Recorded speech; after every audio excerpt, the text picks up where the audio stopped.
Good morning.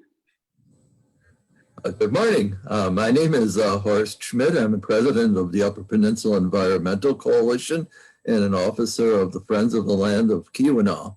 And with me today is Evan Zimmerman, vice president of UPEC. Say hello, Evan. Hello, everyone. Okay, today we're going to be talking about Enbridge Line 5, a disaster in waiting. UPEC and Folk issued a joint statement, and we wanted to have a press conference in order to amplify a bit on the statement. And would you go to the next slide, please? Line 5 is owned by Enbridge, and it starts in Superior, Wisconsin, runs across northern Wisconsin, the Upper Peninsula, and crosses at the Straits of Mackinac and goes down through lower Michigan and ends up in Sarnia, Ontario. And our concern is the Straits of Mackinac, but also the larger picture of Enbridge's previous problems. So this sentence that you see, the main purpose of Line 5 is not to supply propane to Michiganders. It is to transfer light crude oil and natural gas liquids, which is propane, to Sarnia, Ontario. And this is directly from our statement. So if we go to the next one, I wanted to show you a map of the American side of the Enbridge operations. As you can see, there's two lines coming from the west and north, and one of them goes into Wisconsin. Another one goes into Michigan, and the big black circle that you see in the upper left, that's Superior, Wisconsin, where the pipelines that are coming from the west to north are also crossing the St. Louis River estuary. And then Line 5 starts in Superior. And as you can see in this map, almost any line that Enbridge has is near one of the Great Lakes. And so our concern is that we have not only Enbridge's lines, but also that the line that we're most concerned about, Line 5, runs through wetlands in the UP as well as through the Straits. And so we want to, give you the larger view of what Enbridge, is about. Next slide. Okay, this is an article that was published in 2017, and the title tells you that between 1968 and 2014, I believe, the company has spilled over 1 million gallons. You want to go to the next slide? This is Line 5, and those large red circles represent the volume of oil that was spilled along the line. And you can see the largest ones are in the UP near the Wisconsin-Michigan border. And the largest is about 285,000 gallons. And there are 3 others that are over 200,000 gallons. And so we have the issue of how do we know that we can trust Enbridge? I want to go to the next slide. Here's an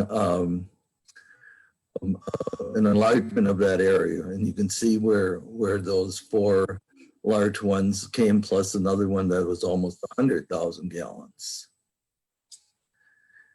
And let's see if I can. So anyway, here we have a 67-year-old pipeline, and we're worried about it as we get greater and greater risks. For example, back in 2010, the Kalamazoo River had a spill near it, and it took 10 years to clean up. As a matter of fact, this month or last month, the state finally cleared up the record, and so the river is officially cleaned up. Whether it's actually back to what it was is another question. Another thing during this Snyder administration, they had a mock disaster exercise. And the report was that at best, 1/3 of the oil can be caught during good weather. And if there's high waves or if there's ice, then it's even less.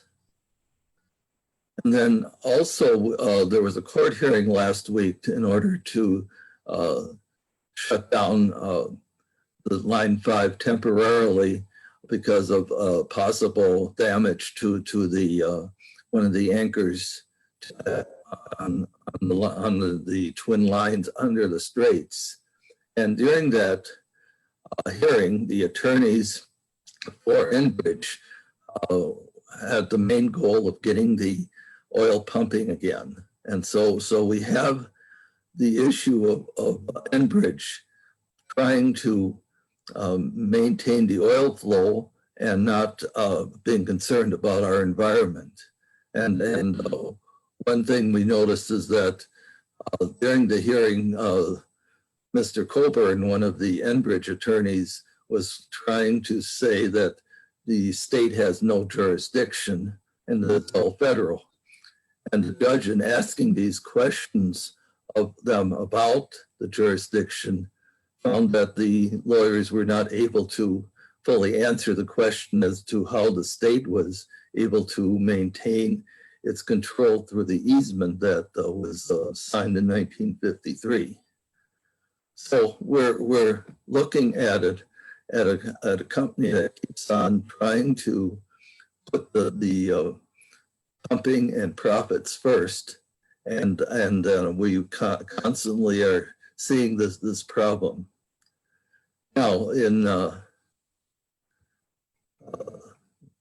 this year, the Upper Peninsula Environmental Task Force put forth 14 recommendations to show that it is feasible to obtain propane for Line 5. And again, we can see that there's no need for it because propane is such a small part of what Line 5 sends through. And we've heard that at least one supplier is prepared with greater storage facilities. And this was due mainly to the fact that there was a shortage in 2013-14 winter when the price spiked and people were not able to get propane. So the dealers are aware. They want to make sure they have customers who are able to get propane and also be able to afford to pay for it. So let's see here.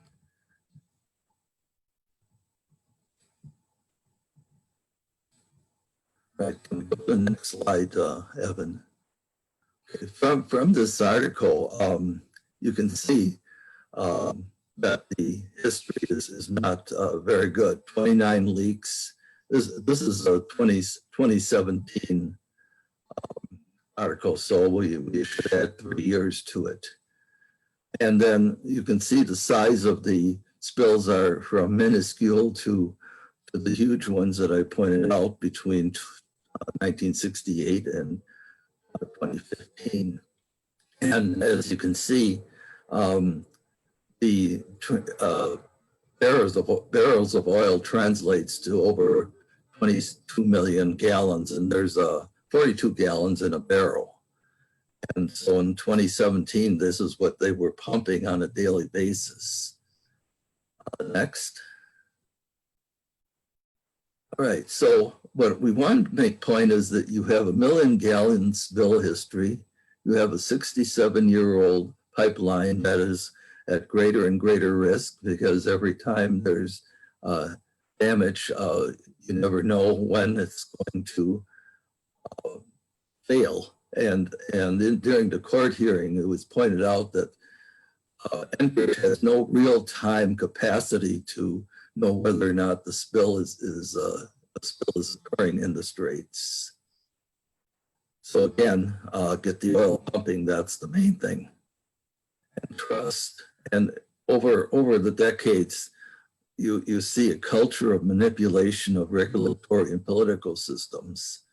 It's very difficult to get Enbridge to provide information unless it's forced to do so. And this was the case with the court hearing when the Attorney General requested that Enbridge provide all the data from that injury to the pipeline anchor. Next. So the UP Energy Task Force, there were 14 recommendations. They covered the changes that the state agencies would have to make. There would be some legislation. There would have to be what's needed now for people who are unable to pay for the propane without great financial distress, which is a problem now and in the future for them. So we don't know what you can do if you don't have some assistance from the state. So to summarize, Folk and UPEC support Governor Whitmer and Attorney General Nessel in their efforts to shut down Line 5. So are there any questions? Please feel free to add any questions on our Facebook Live post as well. I will be watching that. And just to summarize, I would like to go over our full statement that we have. If anyone would like to take a moment to come up with something that they'd like to ask. So the statement that we made with Folk was this: the Upper Peninsula Environmental Coalition and Friends of the Land of Keweenaw support Governor Gretchen Whitmer and Attorney General Dana Nessel in their efforts to hold Enbridge responsible for the safety of Line 5. The main purpose of Line 5 is not to supply propane to Michiganders. It is to transport light crude oil and natural gas liquids, propane, to Sarnia, Ontario. The governor's UP Energy Task Force spent a year listening, reviewing, and developing viable alternative propane supplies to replace Line 5. They came up with 14 recommendations that would set up a modified system of obtaining propane from multiple sources for UP residents, especially in the case of unexpected disruptions. If implemented, the report suggests citizens of the UP would be able to reliably receive propane at reasonable costs and to end the need for an ill-planned tunnel project under the Straits of Mackinac. Enbridge, a Canadian company, recently revealed that an anchor supporting the East Pipeline had shifted, sustaining significant damage. A rupture of the pipeline would have realized our worst fears. The fast-moving scenario led to a confrontation between Governor Whitmer and Enbridge. The governor demanded full disclosure and the full shutdown of the pipeline. The company, after partial compliance, restarted pumping through the West Line. Attorney General Nessel stepped in and filled a request for an injunction. The court ordered all pumping to be stopped on Line 5, and Enbridge was to provide all documents related to the damage. According to media reports, the company complied. The arguments at the hearing on June 30th revolved around state jurisdiction and restarting pumping on the west line of Line 5. Judge James Jano will rule within the next 2 weeks, provided Enbridge can substantiate their safety claim. Why are we so concerned? Enbridge is responsible for almost 1 billion gallons of oil spills from 1996 through 2014, including the Line 6 rupture in 2010 along the Kalamazoo River. What makes it worse is a culture of manipulation of regulatory and political systems in North America. As recent news reports show, Line 5 remains in constant danger of being damaged. Assurances by Enbridge and its allies ring hollow, which is why we support Governor and Attorney General's actions to protect our Great Lakes and the state's citizens by shutting down Line 5. Thank you, Evan. So are there any questions? At the current moment, we don't have any questions. You said the issue was state jurisdiction? Yes, the attorneys for Enbridge stated that because this is under the jurisdiction of the Federal Pipeline Safety Administration, that the state has no jurisdiction. However, the 1953 easement predates federal control over pipelines. So it's kind of an overlapping issue, but the judge in asking questions found that the attorney for Enbridge was not able to work around the fact that the state owns the bottomlands that the pipelines sit on, and that's where we are able to have a jurisdiction. And so Enbridge would love to get themselves out of the state's jurisdiction, but it's not able to at this point.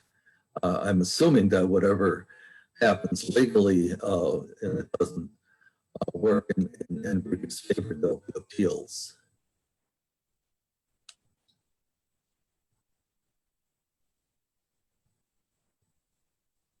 Does that answer your question, Connor? Yeah, it gives a little more detail and clarity. Yeah. It's hard to put everything into 3 or 4 paragraphs and be fully understood if you aren't versed in what's going on in the whole picture here. But it's basically we're looking at trying to keep our environment from becoming polluted. But one of the problems is you have these currents between the 2 lakes, Michigan and Huron, and they are able to move relatively quickly, so that there would be a spill. The movement of the currents would allow the oil to disperse very rapidly. That's the big concern. And as I mentioned earlier, in a mock exercise, we're attempted to see how bad the movement of oil was. They found that they couldn't get more than a third under the best of circumstances. And if it's winter and there's ice, it's very, very difficult, and plus it would be very dangerous for the crews that would be going out there, assuming they would go out there. Of course, we do have another question. Maybe you'd like to take this one. Do UPEC and FOC have a position on the tunnel? I'm sorry, I didn't catch you. Do UPEC and FOC have a position on the tunnel? Yes, we're against having the tunnel because it will create new problems during construction. Enbridge will have to use a high volume of water during construction, and they will be going down through the sediments, and that will create movement of those sediments toward most likely toward the east, to the Huron side. And this is a primary fishing area for the tribes. And this is also a territory that runs across the top of the Huron, Michigan lake, and also runs down on the east side of Lake Michigan. So it's an excellent fishery area. So you're creating new problems with the tunnel, and of course we don't know if the tunnel will take the 4.5 years that Enbridge is claiming, or will take 7 years. Point is that by the time they get done, the pipeline, if it's still in existence, would be over 70 years old. So we're dealing with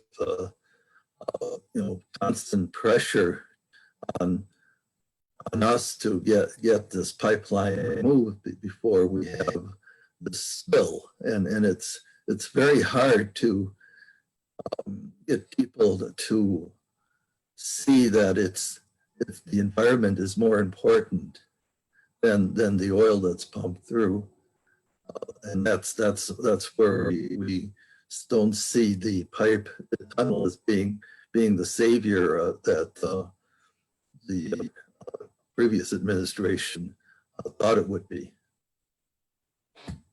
Just to add one detail, this line 5 has been exceeding its capacity since the beginning. It's been operating, moving more than it was intended to. And so with such a long history of use and misuse of the tunnel, there's really no way to save it at this point.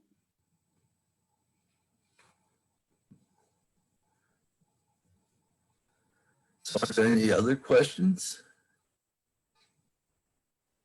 Can you clarify for me what the tunnel is? I don't think I've heard of it until now. Okay, the tunnel, it's not entirely clear if it will be on top of the rock or if it's going to be in the rock below the sediments. And what it would do is it would be large enough for someone to be able to stand up in it, and the pipeline would run through it. Plus also there are utilities that would also be placed in there if the tunnel were to be built. So that would protect any underwater infrastructure that's not just sitting on the bottom of the straits. Does that answer your question?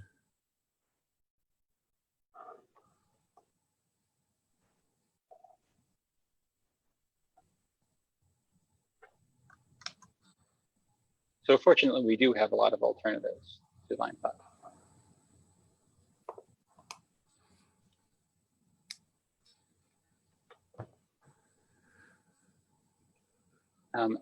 And at this moment, we don't have any other questions. So hopefully that clarifies the situation. We're hoping for a good result to come out in court. Yeah.